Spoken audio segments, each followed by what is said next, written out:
সাল্লাল্লাহু আলাইহি ওয়াসাল্লাম বাপজি ভাইরা আমার, মহান আল্লাহ রাব্বুল আলামিন পাক পরওয়ারদিগারে আলামের নবী এই সুবহানাল্লাহ মাসে রবিউল আউয়াল মাসের 12 তারিখে দুনিয়াতে আবির্ভাব হয়েছিলেন। মায়ের গর্ভে যখন আমার বিশ্ব নবী আকা মুস্তাফা ছিলেন, কিন্তু নবী আমার মায়ের গর্ভে থাকাকালীন নিজের আব্বা জানকে যেন হারিয়ে দিয়েছিলেন। বিশ্ব নবী আকা মুস্তাফা ওনার আব্বা জানকে হারিয়ে দিয়েছিলেন।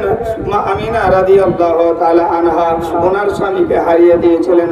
বাপজিরা আমার, সুবহানাল্লাহ, যেই মায়ের সুবহানাল্লাহ স্বামী দুনিয়া ছেড়ে বিদায় নিয়েছে, ওই জননী মা আমিনা রাদিয়াল্লাহু তাআলা আনহা আমার সুবহানাল্লাহ বিরাদারান ইসলাম আমার মুস্তাফাকে সুবহানাল্লাহ গর্ভে নিয়েছিলেন। কিন্তু মা আমিনা রাদিয়াল্লাহু তাআলা আনহা আমার বলেন, পৃথিবীর কোন মাখলুক আমার সঙ্গে কোনোদিন বেয়াদবি করেনি। একটা ওয়াকিয়ার মধ্যে পাওয়া যায়, আমার বিশ্ব নবী আকা মুস্তাফার দরবারে একদল সাহাবা বর্গ যাচ্ছেন। যেতে যেতে দেখা যায় একজন সাহাবীকে সুবহানাল্লাহ, একজন সাহাবা যেতে যেতে যেন দল ছাড়া হয়ে গেছে, উনি যেন পিছনে পড়ে গেছেন। ও বাপজি ভাইরা, বিশ্ব নবী আকা মুস্তাফার এহানো সাহাবা সুবহানাল্লাহ রাস্তা যেন ভুলে গেছে। আর রাস্তা ভুলে যেতে যেতে যেতে যেতে উনি আমার নবীর দরবারে যাবেন। হঠাৎ করে ওই সাহাবী রাসূল আমার সুবহানাল্লাহ একটা জঙ্গলের রাস্তাতে যেন ঢুকে গেছে, একটা জঙ্গলের রাস্তাতে ঢুকে গেছে। জঙ্গলের রাস্তা চলছে চলছে চলছে, জঙ্গলের রাস্তার ভিতর দিয়ে যাচ্ছে যাচ্ছে, যেতে যেতে ওই সাহাবী রাসূল আমারে দেখছেন জঙ্গলের মধ্য রাস্তাতে, জঙ্গলের ওই গভীর জঙ্গলের রাস্তাতে মধ্যস্থলে যখন আমি চলে গেছি, দেখতে পাচ্ছি ওই রাস্তার মাঝে একটা যেন বাঘ বসে রয়েছে। আল্লাহর নবী আকা মুস্তাফার সাহাবী আমার বলেন যে এই জঙ্গলের গভীর জঙ্গলের ভিতর দিয়ে রাস্তা, আর রাস্তার উপরে হিংস্র জন্তু বাঘ বসে আছে। এই বাঘেরা তো কোনো শিকার পারলে ছাড়ে না। ওই আল্লাহর নবীর সাহাবীর ঈমান কত মজবুত ছিল দেখুন, নবীর প্রতি কত বিশ্বাস ছিল, ঈমান ছিল। কারণ সাহাবী রাসূলেরা আমার নবীর ইশকে, নবীর প্রেমে নিজের মালধান তো দূরের কথা, নিজের জীবন পর্যন্ত কুরবানি করে দিয়েছে। ওই সাহাবী রাসূল আমার ওই বাঘকে দেখে থমকে দাঁড়িয়ে গেছে। আর উনি মনে মনে বলছেন এটাই যে এই বাঘ তো আজকে আমাকে শেষ করে দেবে, বাঘ তো আজকে আমাকে মেরে দেবে, বাঘ তো আজকে আমাকে ভক্ষণ করে নেবে। আল্লাহর নবীর সাহাবী উনি বলেন বাঘে আমাকে যদি ভক্ষণ করে, বাঘে তো আমাকে আক্রমণ করবে, কিন্তু বাঘ আমাকে আক্রমণ করবে তো, কিন্তু তার পূর্বে আমি বাঘের সম্মুখে গিয়ে বলবো এটাই আমার উপরে হামলা করবি কর, কিন্তু আমি রাসূলুল্লাহর গোলাম রয়েছি। সাহাবী রাসূল আমার বুকে সাহস নিয়ে আর ইশকে নবীর মহব্বত নিয়ে বাঘের দিকে এগিয়ে যাচ্ছে। যেতে যেতে যেতে যেতে যেতে যেমন বাঘের নিকটবর্তী হয়েছে, এবং আমার সাহাবী রাসূলকে দেখে ওই বাঘটা যেন সুবহানাল্লাহ যেন সাহাবী রাসূলের দিকে একদম গর্জন করে উঠেছে। আল্লাহর নবী আকা মুস্তাফার সাহাবী আমার বলেন, পরে জঙ্গলের বাঘ আমি একা রয়েছি, শিকার পেলে তো তুই ছাড়বি না, আমাকে তুই তো খেয়ে নেবে, আমাকে তুই তো শেষ করে দিবি, আজ তো তুই আমাকে ভক্ষণ করে নেবি, কিন্তু ওরে জঙ্গলের বাঘ আমাকে খাবি খা, আমার উপরে আক্রমণ করবি কর, কিন্তু আমি নবী পাকের গোলাম রয়েছি। তোর সম্মুখীন হতে হলো এর কারণে যে আমি নবীর দরবার যাচ্ছিলাম, আমি নবীর কাছে যাচ্ছিলাম, কিন্তু নবীর কাছে যেতে যেতে আমি যেন রাস্তা পথ হারিয়ে দিয়েছি, আমি যেন দিশাহারা হয়ে গেছি। ওরে জঙ্গলের বাঘ আমি নবীর দরবারে যাব, কিন্তু আমি রাস্তা পাচ্ছি না। ওরে বাঘ তুই আমাকে ভক্ষণ করবি তো কর, আমি কিন্তু রাসূলুল্লাহর গোলাম রয়েছি। সাহাবী রাসূল আমার যেমনই এই কথা বললেন, কিতাবের মধ্যে লেখা আছে বাঘটা যেন নেঝিরাতে শুরু করলো। জোরে বলেন। দেখবেন আপনার বাড়ির দরজাতে বুঝতে পারছেন, দরজার বাইরে যদি একটা কুকুর থাকে, আর আমি নতুন মানুষ বুঝতে পারছেন, আপনার দরজাতে যদি আমি যাই তো কুকুরটা আমাকে দেখে চিল্লাবে না?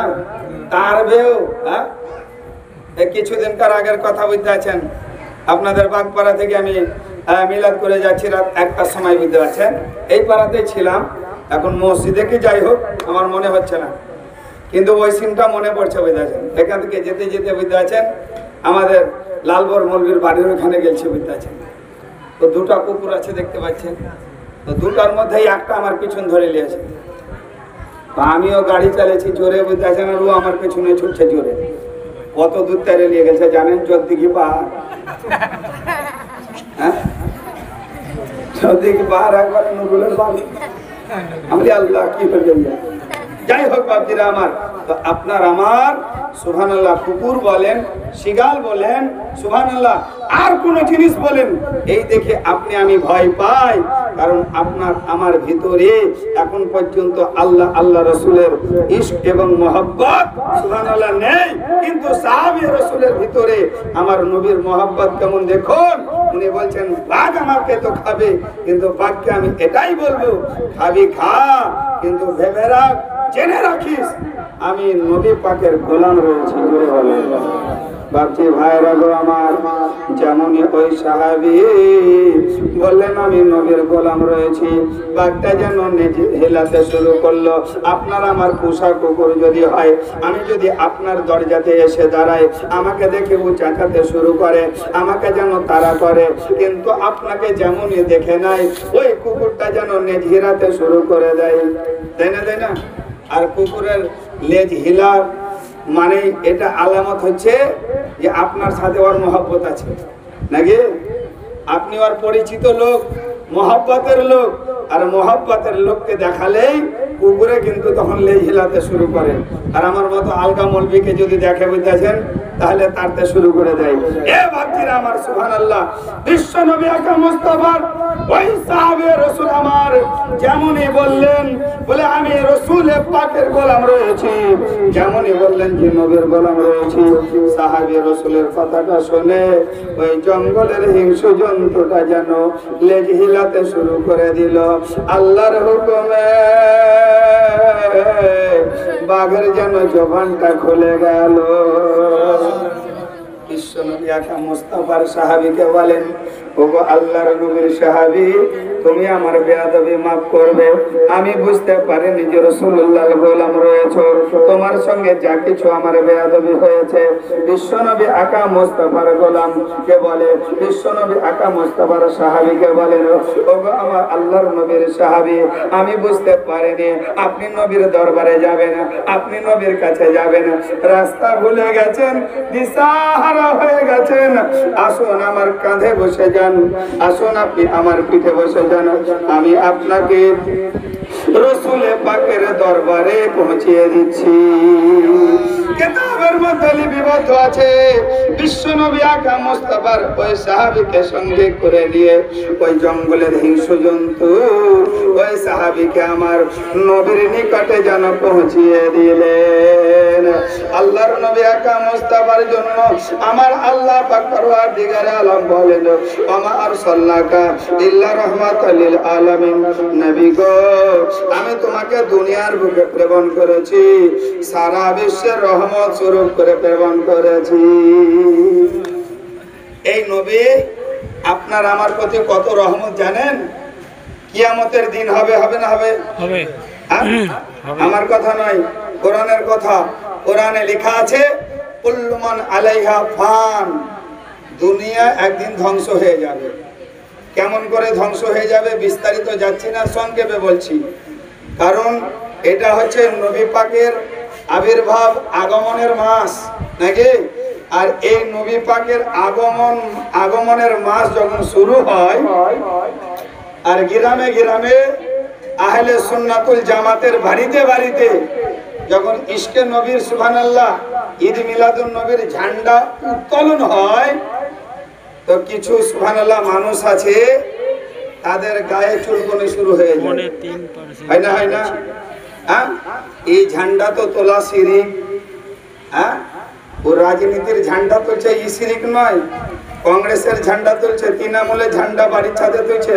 হ্যাঁ, সুবহানাল্লাহ বিরাদারান ইসলাম। কিন্তু এ শিরিক বেদাত হয় না। ইন্ডিয়ার বুঝাচ্ছেন পতাকা, হ্যাঁ, তার বাড়িতে 12 মাসে উত্তোলন করা আছে, তোলা আছে, ওদিকে শিরিক হয় না।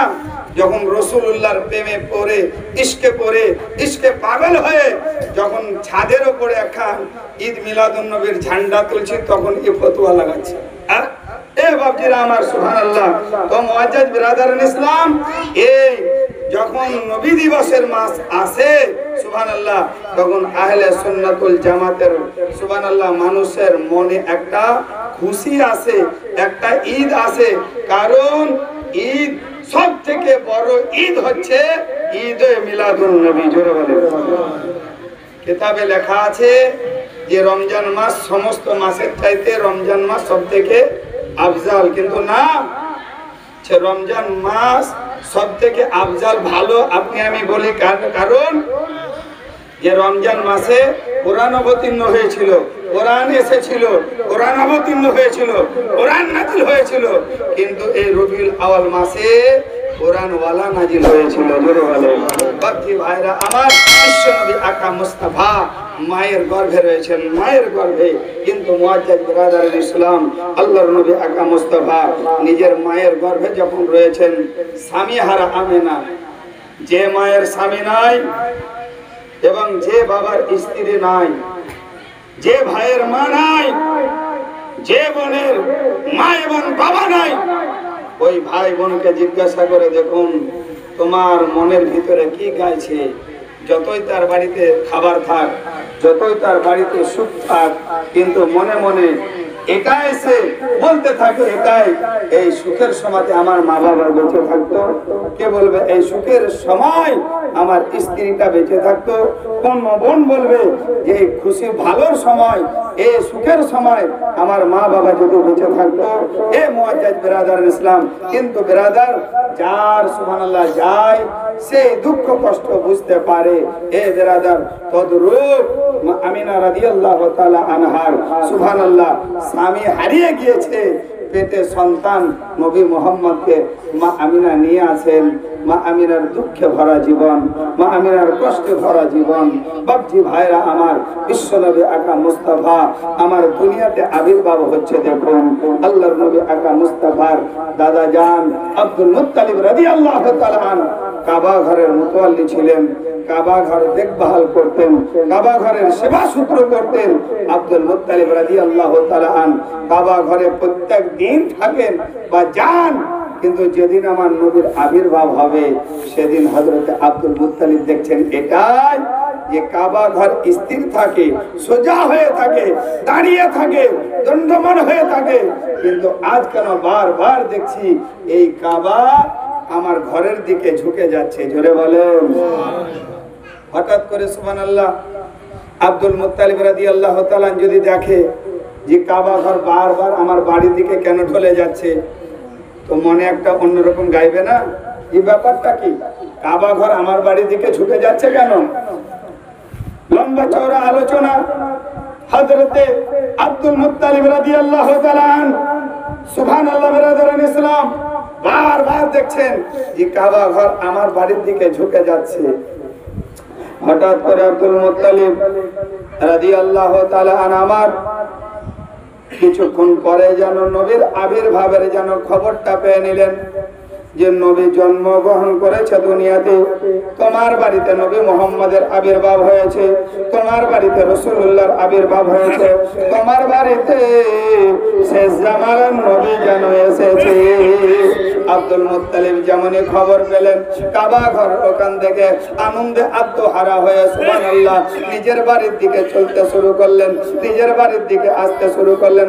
হযরত আব্দুল মুত্তালিব রাদিয়াল্লাহু তাআলা আনহু নিজের বাড়ির কাছে এসে, নিজের বাড়ির দরজাতে এসে যেমনই দরজাতে ঢুকতে যাবে, হযরত আব্দুল মুত্তালিব রাদিয়াল্লাহু তাআলা আবার দেখছেন দরজার দুই পাশে দুইজন ব্যক্তি যেন তরবারি নিয়ে দাঁড়িয়ে রয়েছে। সুবহানাল্লাহ। নাতি হয়েছে, নাতি তো খুশিতে আনন্দে আত্মহারা হয়ে, কারণ এ নাতি তো আপনার আমার মতো নাতি নয়, এ পোতা তো আপনার আমার পোতার মতো নন। আব্দুল মুত্তালিব ইনি বলেন যে আমার পোতা হচ্ছে শেষ জামানার নবী। জোরে বলেন, আমার পোতা হচ্ছে উম্মতি দরদি নবী, আমার পোতা হচ্ছে সাফায়াতের কান্ডারি। জোরে বলেন। হযরত আব্দুল মুত্তালিব রাদিয়াল্লাহু তাআলা আনহু ছুটতে ছুটতে উনার বাড়ির দরজাতে উপস্থিত। দেখতে পাচ্ছেন বড় বড় দুইখানা তরবারি নিয়ে দরজার দুই পাশে দুটো দারোয়ান দাঁড়িয়ে আছে। আব্দুল মুত্তালিব ঢুকতে যাবেন তো উনাকে ঢুকতে দিচ্ছে না। জোরে বলেন।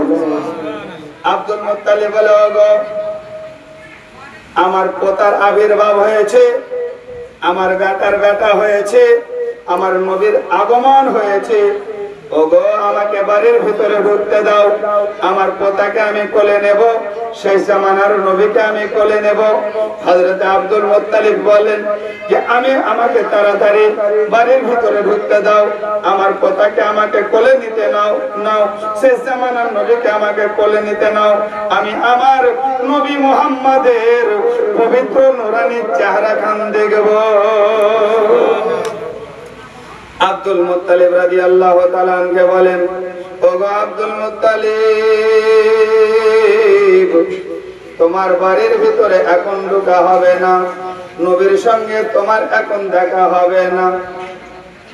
আপনাকে যদি বলে বুঝাচ্ছেন আপনার পোতা হয়েছে আর আপনাকে যদি বাড়িতে না ঢুকতে দেয় তো আপনার মনে রাগ হবে না? হবে না? বলে আমার বাড়ি, আমার বৌমা, আমার পোতা, আমার বেটার বেটা, আর আমাকে ঢুকতে দিবি না মানে? আব্দুল মুত্তালিব রাদিয়াল্লাহু তাআলা বলেন, ওগো দরওয়ান, কেন আমাকে ঢুকতে দেবে না? তোমরা কে দরওয়ানি করছো? গেটের দুই পাশে দুইজনা পাহারাদারকে দাঁড়িয়ে আছো। উত্তর করে আব্দুল মুত্তালিব রাদিয়াল্লাহু তাআলা কে বলছেন, ওগো নবীর দাদা জান, আমরা দুনিয়ার কোন মানুষ মানে পাহারাদার নন, আমরা দুনিয়ার কোন মানুষ, আমরা গেটম্যান নন। আব্দুল মুত্তালিব জিজ্ঞাসা করে, তোমরা কি? এক বাক্যে উত্তরে বললে, শোনো, আমরা হচ্ছি আল্লাহ পাকের ফেরেশতা। নবীর আবির্ভাব হয়েছে যেই ঘরে, সেই ঘরে কিন্তু দুইজন ফেরেশতা তরবারি হাতে নিয়ে গেটম্যান দারওয়ান দাঁড়িয়ে আছে। আব্দুল মুত্তালিবকে ঘরের ভিতরে ঢুকতে দেয় না। আব্দুল মুত্তালিব বলে, ওগো গেটম্যানেরা, ওগো আল্লাহর ফেরেশতারা, হাতে তরবারি নিয়ে তোমরা কেন দাঁড়িয়ে আছো? আমাকে ঢুকতে দাও ভিতরে। বলছে, না না না, এখন আপনারা ঢোকা হবে না, এখন আপনারা যাওয়া হবে না। আব্দুল মুত্তালিব জিজ্ঞাসা করে, ওগো আল্লাহর ফেরেশতারা, কিসের জন্য যাওয়া হবে না? কেন আমার নবীকে দেখা হবে না? আল্লাহর ফেরেশতারা বলে, ওগো নবীর দাদা জান, এখন আপনার নবীকে, এখন আখেরি জামানার নবীকে, এখন আপনার পোতাকে, শেষ জামানার নবীকে আল্লাহর ফেরেশতারা জিয়ারত করছে। বলছে, এখন আমার নবী দুনিয়াতে এসেছে, আল্লাহর ফেরেশতারা জিয়ারত করছে, এখন আপনার ওই ঘরে ঢোকা হবে না। জোরে বলে, এ বাপজিরা আমার, সেই নবীর আপনি আমি উম্মত নাকি? দেখেন কোরআন পাক থেকে আয়াতে কারিমা তেলাওয়াত করেছি, ওয়া আরসালনাকা ইল্লা রাহমাতাল লিল আলামিন। আল্লাহ বলেন, নবী, আমি তোমাকে দুনিয়ার বুকে প্রেরণ করেছি, সারা জাহানের রহমত স্বরূপ প্রেরণ করেছি।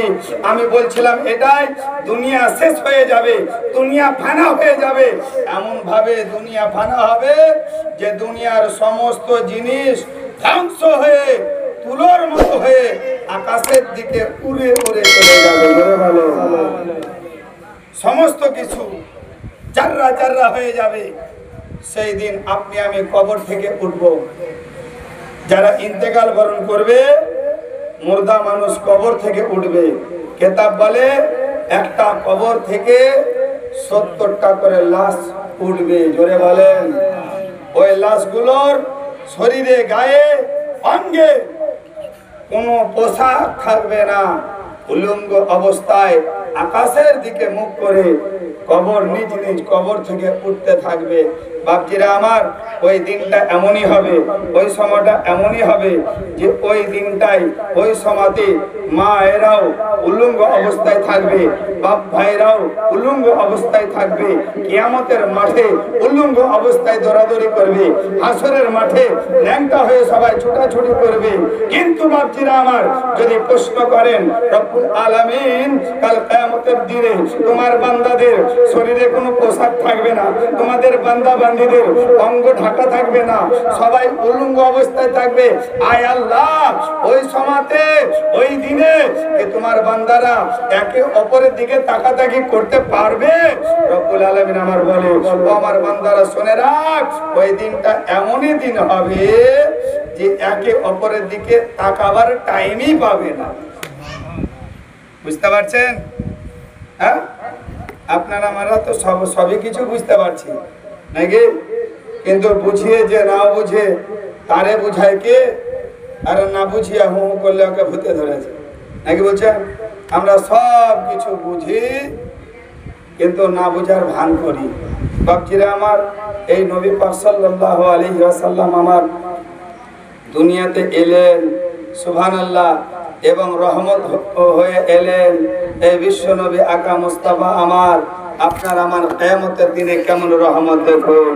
বাকি ভাইরা মায়েরা গো, বিশ্ব নবী আকা মুস্তাফা আমার কিয়ামতের দিন হবে, ওই সমাজে আল্লাহর নবী আকা মুস্তাফা, সুবহানাল্লাহ। ব্রাদার ইসলাম, এক কথায় আপনি আমি শুনেছি এটাই, কিয়ামতের দিনে আমার আল্লাহ সমস্ত বান্দা বান্দি দেখে, সমস্ত পয়গম্বর দেখে যেন সুবহানাল্লাহ লাইনে দাঁড় করাবে। 72 থেকে 73টা কাতার হবে নাকি? 73 ফিরকা হবে। বলছে 73টা কাতারের মধ্যে একটা কাতার জান্নাতে যাবে। জোরে বলেন। যারা আহলে বায়তকে মাননেওয়ালা হবে ওই কাতারটা জান্নাতে যাবে, বাদ বাকি সব দোজখে যাবে। এ বেরাদারান ইসলাম, সেই দিন আমার আল্লাহ ডাক দিয়ে বলতে থাকবে, ও আদম নবী তুমি কোথায়? আল্লাহ রাব্বুল আলামিনকে বলবেন, আয় রাব্বুল আলামিন আমি হাজির রয়েছি। হযরত আদম আলাইহিস সালামকে আমার আল্লাহ বলবে, ও আদম নবী তোমার উম্মতিকে তুমি লাইনে দাঁড় করিয়ে দাও। হযরত আদম আলাইহিস সালাম ওনার উম্মতিকে লাইনে দাঁড় করিয়ে দিবে। আমার আল্লাহ বলবে, আদম নবী ওই লাইনে তুমি দাঁড় হয়ে যাও। মুসা নবীকে বলবে, মুসা নবী তোমার উম্মতিকে কাতারে দাঁড় করিয়ে দাও, ওই কাতারে তুমিও দাঁড় হয়ে যাও। এইরকম করে সমস্ত নবীকে আমার আল্লাহ বলবে, তুমি তোমার উম্মতকে লাইনে দাঁড় করিয়ে দাও, ওই লাইনে তুমি দাঁড় হয়ে যাও। আমার নবী আপনার নবী, তথাপি সারা জাহানের নবী, ওই কায়নাতের নবী, 18,000 মাখলুকাতের নবীকে আমার আল্লাহ বলবে, নবী মুহাম্মদ তুমি তোমার উম্মতকে লাইনে দাঁড় করিয়ে দাও। সুবহানাল্লাহ। কিন্তু আল্লাহ বললেন না যে নবী মুহাম্মদ তুমিও ওই লাইনে দাঁড় হয়ে যাও। জোরে বলেন সুবহানাল্লাহ। সব নবীকে বললেন যে তোমার উম্মতকে দাঁড় করিয়ে দাও, তুমিও দাঁড় হয়ে যাও। শেষ নবীকে বলছে তোমার উম্মতকে দাঁড় করিয়ে দাও, কিন্তু আল্লাহ বললেন না এটাই যে নবী তুমিও তোমার উম্মতের কাতারে দাঁড় হয়ে যাও, এই কথাটা বললেন না। কিতাবের মধ্যে লেখা আছে গো বাবজিরা, সমস্ত নবী নিজ নিজ উম্মতের কাতারে দাঁড়িয়ে আছে, লাইনে দাঁড়িয়ে আছে।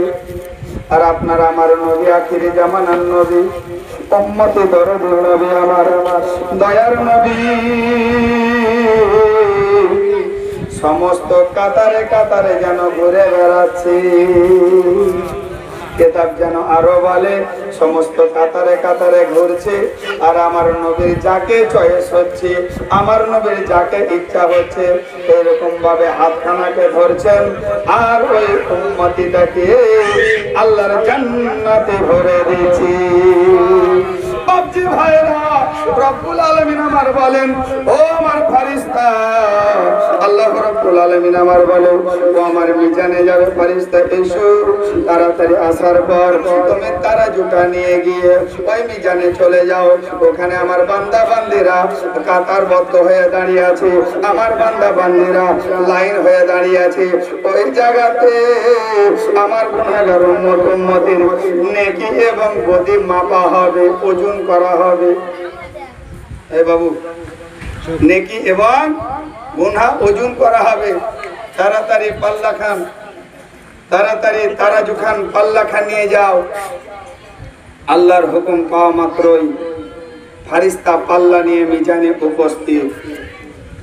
মিজানে এসে দেখছে তো শেষ নবীকে, আপনার আমার নবীকে, যেই নবীকে আমার আল্লাহ পাক পরওয়ারদিগারে আলমের ফারিস্তারা সকাল সন্ধ্যা সালাম জানায় করে বলে, এই নবীকে আল্লাহ পাকের ফারিস্তারা সালাম জানাচ্ছে।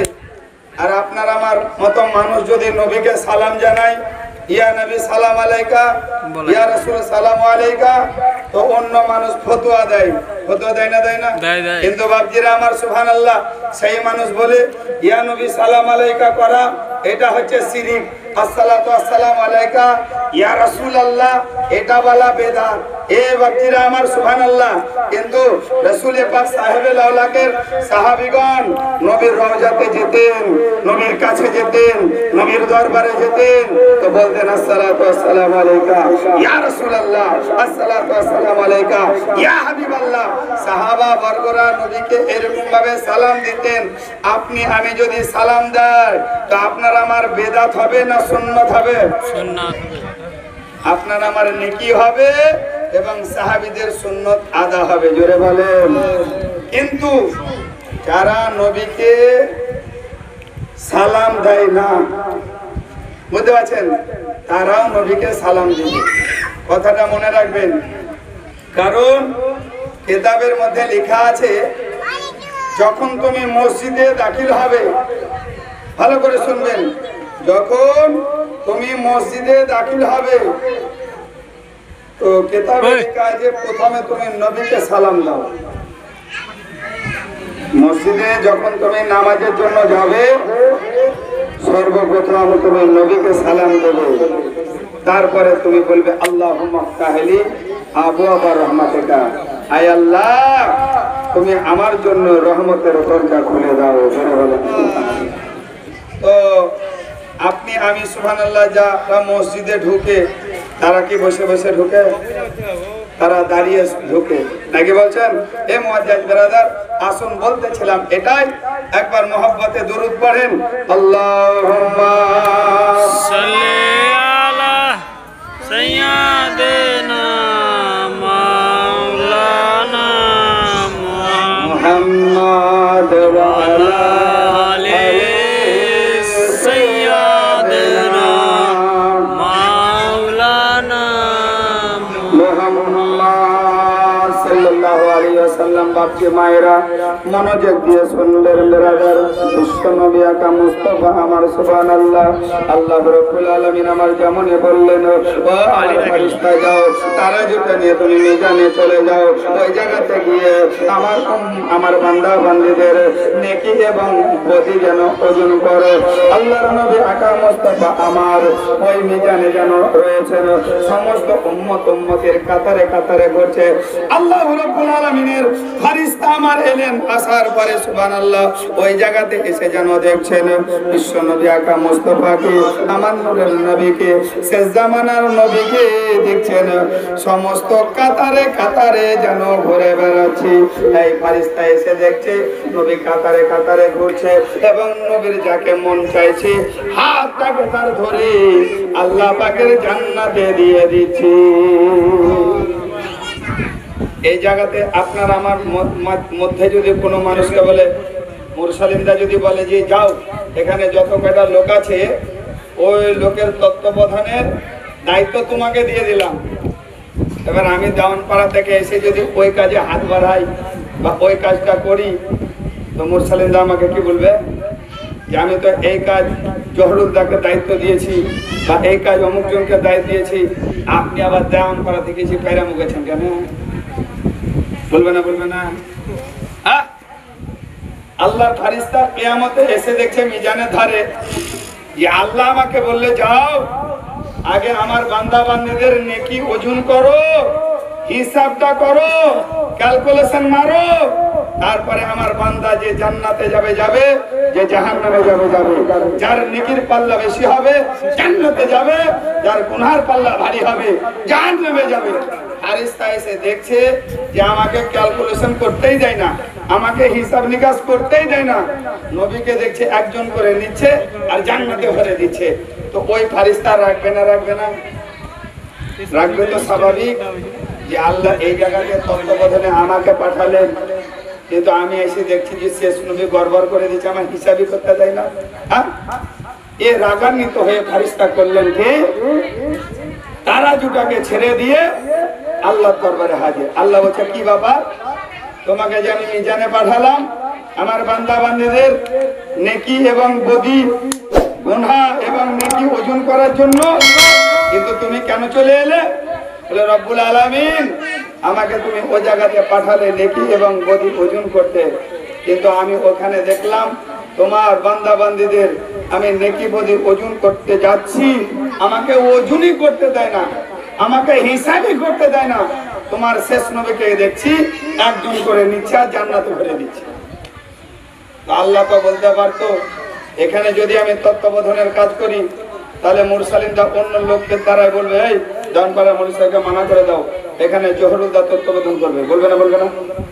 আল্লাহ তো ফারিস্তার মুখ থেকে কথা শোনার পরে বলতে যাও ফারিস্তা মিজানে পুনরায় যাও, আর আমার নবী মুহাম্মদকে বলে চুপ করে দাঁড়াও, আগে আমি হিসাব করব, আগে ক্যালকুলেশন করব, তারপরে যে জান্নাতে যাবে যে জাহান্নামে যাবে ফয়সালা হবে। রব্বুল আলামিন বলছে কি ব্যাপার? বলছে যে আপনার নবী আমাকে হিসাবই করতে দেয় না, আপনার নবী আমাকে ওজনই করতে দেয় না, একজন করে নিচ্ছে আর জান্নাতে ভরে দিচ্ছে। কিতাবে লেখা আছে যে কিতাবে লেখা আছে যে আল্লাহ ইউতি, আমার আল্লাহ দেনে वाला, ওয়ানা কাসেমুন, আমার নবী বন্টন করনে वाला। জোরে বলো বাপজি ভাইরা আমার, আল্লাহ দিয়েছে বন্টন আমার রাসূলুল্লাহ করবে। আল্লাহর জান্নাত, কিন্তু জান্নাতে কে যাবে? আমার রাসূলুল্লাহ বলতে পারবে। এ মুআজ্জাজ বিরাদারান ইসলাম, আল্লাহ তো ওই ফারিস্তার মুখ থেকে কথা শোনার পরে তো বলতেন যাও নবীকে মানা করে দাও, এরকম কাজ যেমন না করে, আগে আগে যেন জান্নাতে না ভরে যায়, আগে হিসাব করতে দেবে, তারপরে জান্নাত জাহান্নামে দেবে। কিন্তু আল্লাহ ফারিস্তার মুখ থেকে শোনার পরে বলছে কি জানেন? ও আমার ফারিস্তা যাও মিজানে চলে যাও, তুমি তোমার কাজ করো, আমার নবী নবীর কাজ করছে। জোরে বলো। বলছে ফারিস্তা যাও তুমি তোমার কাজ করো, আর আমার নবী নবীর কাজ করছে। বাপজি ভাইরা আমার, রব্বুল আলামিন আমার বলেন ওয়ামা আরসালনাকা ইল্লা রাহমাতাল লিল আলামিন, আমি আমার নবীকে দুনিয়ার বুকে প্রেরণ করলাম, সারা বিশ্বের রহমত স্বরূপ করে প্রেরণ করলাম। আপনি আমি ওই রহমতের নবীর উম্মতি। ওগো বাপজি ভাইরা, বিশ্ব নবী আকা মুস্তাফা আমার দুনিয়াতে আবির্ভাব হলো হযরতে আব্দুল মুত্তালিব রাদিয়াল্লাহু তাআলা আনহু। আমার নবী পাক সাল্লাল্লাহু আলাইহি ওয়াসাল্লামকে যখন কোলে নিলেন, মা আমিনা রাদিয়াল্লাহু তাআলা আনহা স্বামী হারা আমিনা আমার নবীকে কোলে নিলেন, আর নবীর মুখের দিকে তাকাচ্ছেন, আমার নবীকে কোলে নিলেন, আর নবী পাকের কপাল মোবারকে চুমো দিচ্ছে।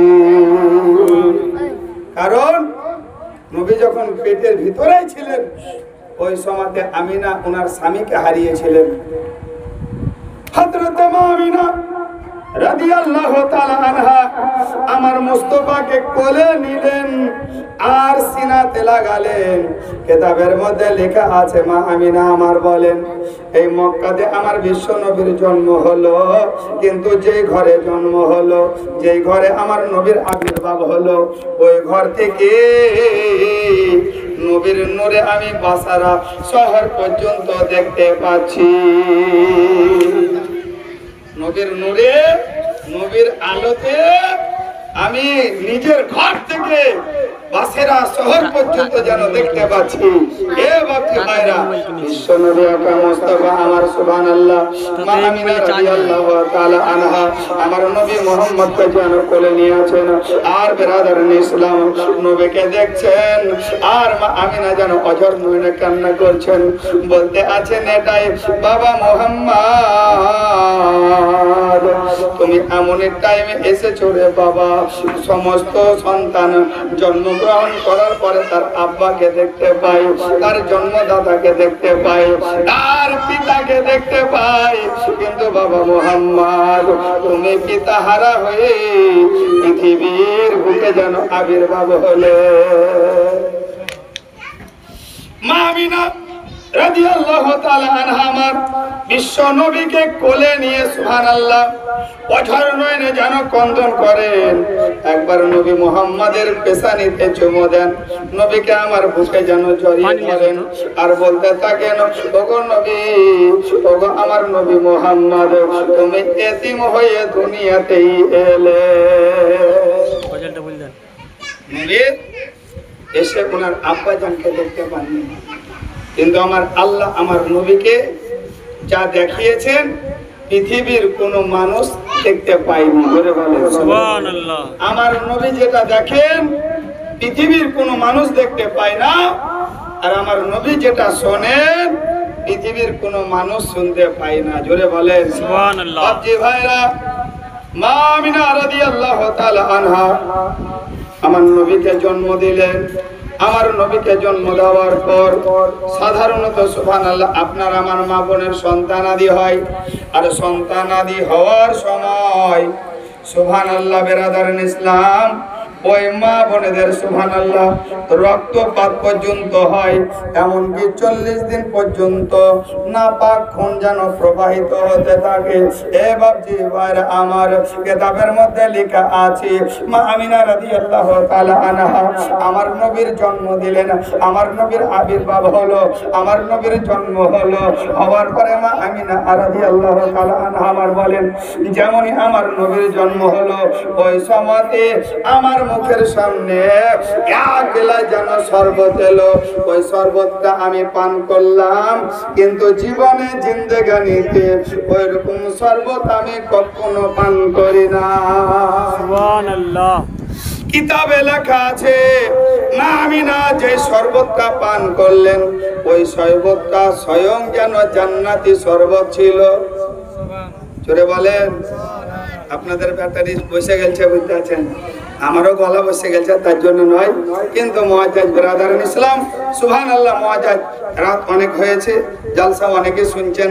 যাই হোক বিরাদার, আল্লাহর পবিত্র কালাম থেকে আয়াতে কারিমা তেলাওয়াত করেছি, ওয়া আরসালনাকা ইল্লা রাহমাতাল লিল আলামিন। আল্লাহ বলেন, নবী আমি তোমাকে দুনিয়ার বুকে প্রেরণ করেছি, সারা বিশ্বের রহমত স্বরূপ এবং রহমত স্বরূপ করে প্রেরণ করেছি।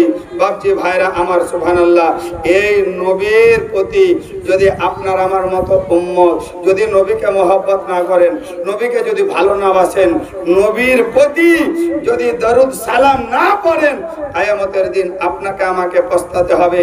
কারণ কিতাবের মধ্যে লেখা আছে দুনিয়াতে বেঁচে থাকা কালীন বেশি বেশি করে নবীর প্রতি যে বেশি বেশি করে দরুদ সালাম পড়বে, ওই মানুষটা ইন্তেকালের পরে আমার নবীকে কবরে দেখা মাত্র চিনতে পারবে। ওইদিকে মিলাদ চলছে, বুঝতে পারছেন, করু করা মিলাদ, ওদেরকে কিছু বলিয়েন না, কারণ যেখানে যাই ওদের দলটা ভারী হয়, বুঝতে পারছেন। আর ওদেরকে যতই বলেন, কারণ টেরা হারে তৈরি তো, হ্যাঁ, ওদেরকে বেশি টাইট দেওয়া যাবে না, তো মোট করে ভেঙে যাবে। হ্যাঁ, ওরা যা করছে করুক, বুঝতে পারছেন। তারই জন্য তো আমার রাসূল পাক সাল্লাল্লাহু আলাইহি সাল্লাম মেরাজ থেকে এলেন, আসার পরে জিবরিল আমিনকে বলছেন, সাহাবা বর্গরা আমার জিজ্ঞাসা করছেন, হুজুর ওখানে গিয়ে কি দেখলেন? তো বিশ্বনবী আকা মুস্তাফা আমার বলে, শোনো, আমি মেরাজে গেলাম, 7 তবক আসমানকে ভেদ করে লামাকাতে পর্যন্ত চলে গেলাম। জোরে বলেন সুবহানাল্লাহ। যেখানে কোন ফারিস্তার যাওয়া অসম্ভব, জিবরিল আমিন পর্যন্ত যেতে পারেনি, সেই জায়গাতে গেলেন, আর সে গেলেন, আল্লাহর সঙ্গে দেখা করলেন, আল্লাহ রাব্বুল আলামিনকে সুবহানাল্লাহ বিরাদারান ইসলাম দর্শন করলেন, দেখা করলেন, এবং আল্লাহর সাথে কথোপকথন হলো, নবীর সঙ্গে এবং আল্লাহর সঙ্গে এমন ভাবে সাক্ষাৎ মোলাকাত হলো, কিতাবে লেখা আছে আল্লাহ আর নবীর মধ্যস্থলে একটা চুল পরিমাণ ফাঁকা ছিল না, একটা চুল পরিমাণ ফাঁকা ছিল না। মেরাজ থেকে এলেন, ওখানে গিয়ে কত বছর ছিলেন জানেন? ওখানে গিয়ে আমার বিশ্বনবী আকা মুস্তাফা কিতাব বলে 27 বছর ছিলেন। জোরে বলেন।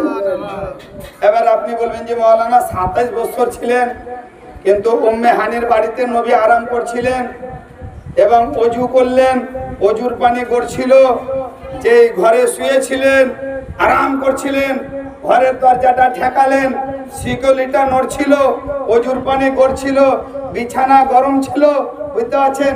এ ব্রাদার, ওই সময়ের ভিতরে আমার নবী 27 বছর অতিবাহিত করে এসে দেখছেন অজুর পানি করতে আছে, শিকলিটা নড়তে আছে, উম্মে হানির বাড়ির বিছানা গরম আছে। অনেক মানুষ বুঝতে আছেন, প্রশ্ন করবে যে কি ব্যাপার, ব্যাপারটা কি?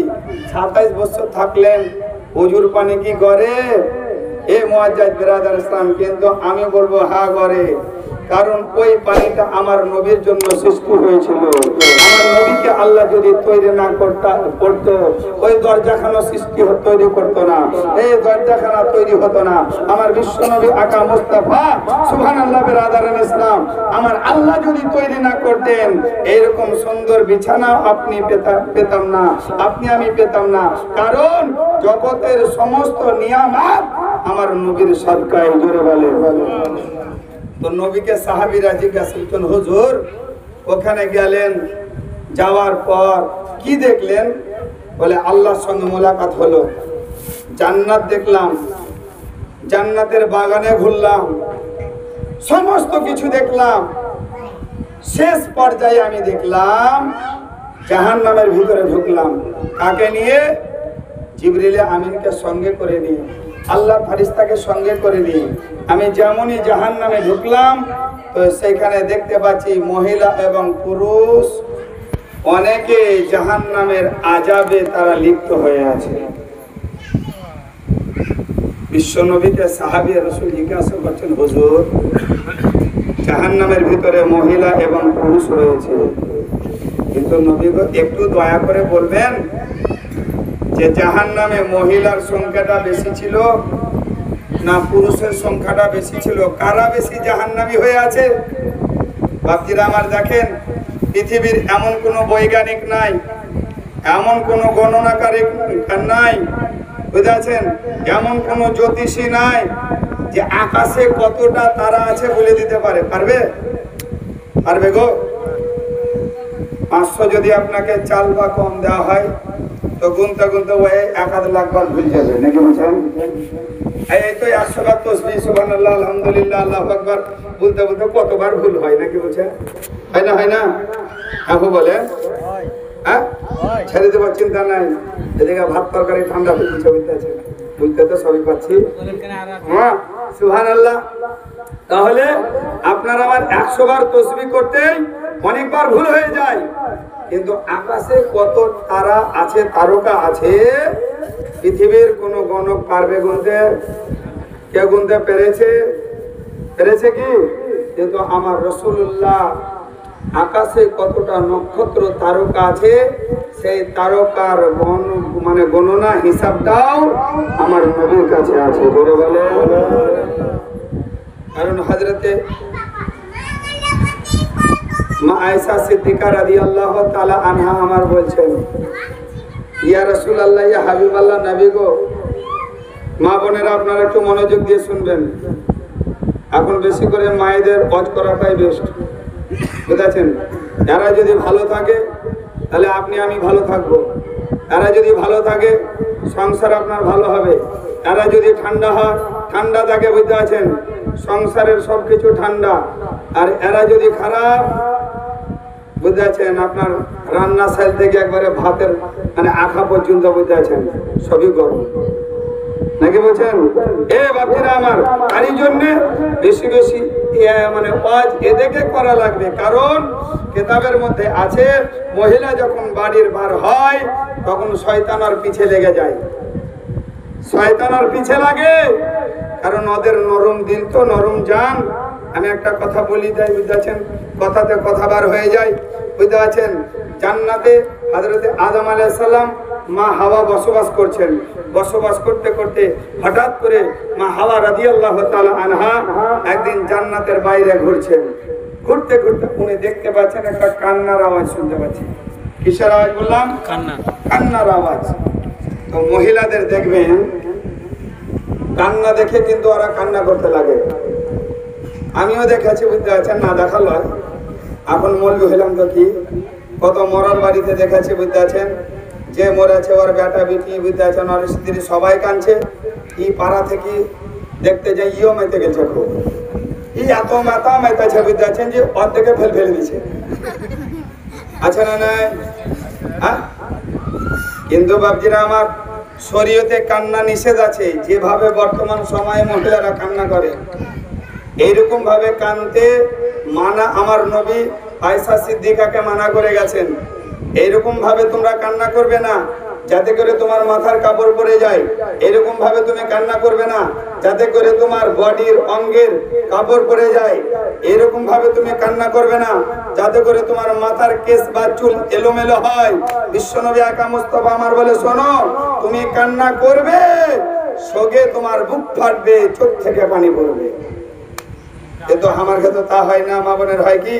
হ্যাঁ, এ পল্টুরা বা তুমি বলেছিলে এক ভরি সোনা কিনতে দেবে, কিন্তু তুমি মরে গেলে এখন কে করে দিবে গো?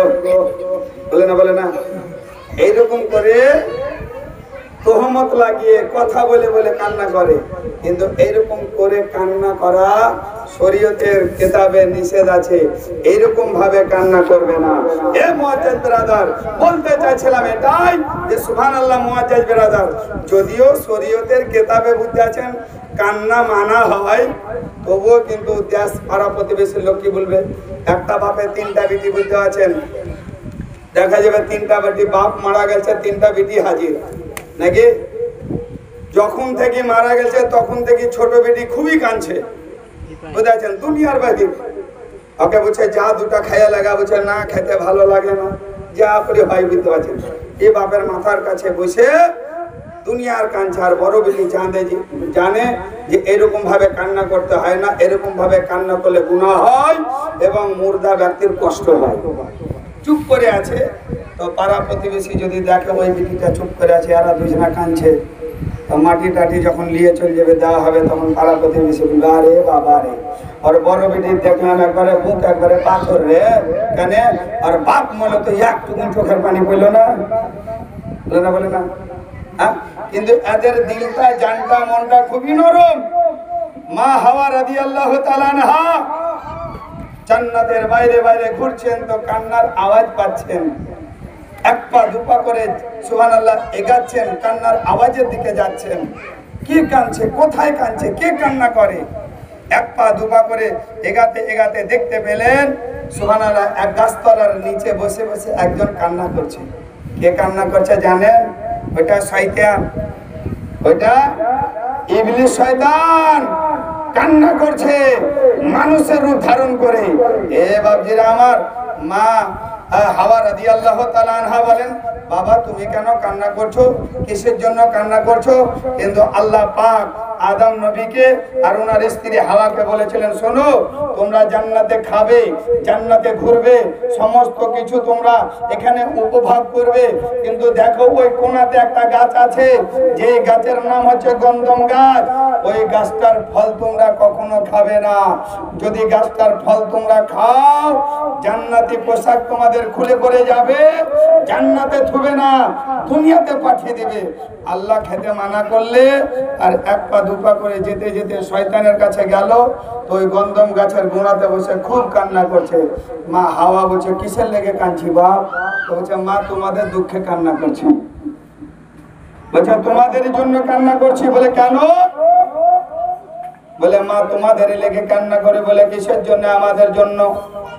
বলে গো মা, যে গাছের গোড়াতে আমি দাঁড়িয়ে আছি, বসে আছি, এই গাছের যদি ফল তোমরা না খাও, তাহলে তোমাদেরকে জান্নাত থেকে বাহির করে দিবে, এত ভালো জায়গা থেকে বাহির করে দিবে। আল্লাহ বলছে খাবে না, যদি খাও তাহলে জান্নাতে রাখা যাবে না। শয়তান উল্টা বলছে। আর শয়তানের কথাতে মা বোন কেমন পটে যেছে দেখেন। প্রথমে সুবহানাল্লাহ মা হাওয়া রাদিয়াল্লাহু তাআলা আনহাকে বলছে, এই গাছের ফল যদি না খাও তাহলে তোমাদেরকে জান্নাতে দেবে না, আল্লাহ বারবার করে দেবে। আর আল্লাহ বলেছে যে খবরদার খাবে না, নয়তো জান্নাতি লেবাস তোমাদের খুলে পড়ে যাবে। বাপজি ভাইরা আমার, মায়ের মনটা গলে গেল, শয়তানি চক্করে মা যেন ভরে গেল।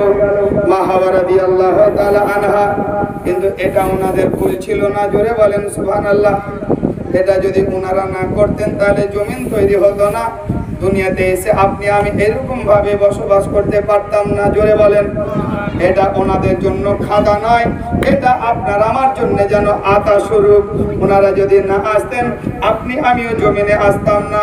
কারণ আপনার আমার আদি পিতা হযরতে আদম আলাইহিস সালাম, মা হাওয়া গেলেন ওই শয়তানের কাজ, যেন কান্না করছে। কেমন সুবহানাল্লাহ, ভুলে যাচ্ছে, দিলটা কেমন নরম। বলে কেন কান্না করিস রে বাবা? বলে মা গো তোমাদের জন্যই কান্না করি। বলে কিসের জন্য কান্না করো? বলে এই গাছের ফল তোমরা যদি না খাও জান্নাত থেকে বার করে দিবে, আর যদি তোমরা খেয়ে নাও তাহলে তোমাদেরকে জান্নাত থেকে বার করবে না। মা যেন তার কান্নাতে ভুলে গেল, আর কান্নাতে পড়ে গেল। মায়েদের দিলটা এত নরম, এত নরম, এত নরম। কোন বাঝা মা যদি থাকে রাগ করিয়েন না, বা বুঝতে পারছেন।